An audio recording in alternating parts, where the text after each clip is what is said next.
ഗുരുവായൂർ നഗരസഭയിൽ അമൃത് കുടിവെള്ള പദ്ധതിക്കായി അനുവദിച്ച 10 കോടി രൂപ നഷ്ടമായത് നഗരസഭയുടെ അനാസ്ഥയാണെന്ന് പ്രതിപക്ഷം.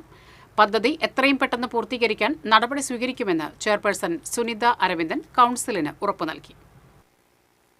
പൂക്കോട് മേഖലയിലെ കുടിവെള്ളക്ഷാമം പരിഹരിക്കുന്നതിനായി സംഭരണ ടാങ്ക് സമയബന്ധിതമായി നിർമ്മിക്കാൻ കഴിയാത്തതാണ് 10 കോടി രൂപ നഷ്ടപ്പെടാനിടയാക്കിയത്. ഫണ്ട് നഷ്ടപ്പെടാൻ കാരണക്കാരായവർക്കെതിരെ നടപടി സ്വീകരിക്കണമെന്ന് പ്രതിപക്ഷം ആവശ്യപ്പെട്ടു. പദ്ധതി പൂർത്തീകരണത്തിനായി അമൃത് മിഷൻ ഡയറക്ടർക്ക് കത്ത് നൽകാൻ കൗൺസിൽ തീരുമാനിച്ചു.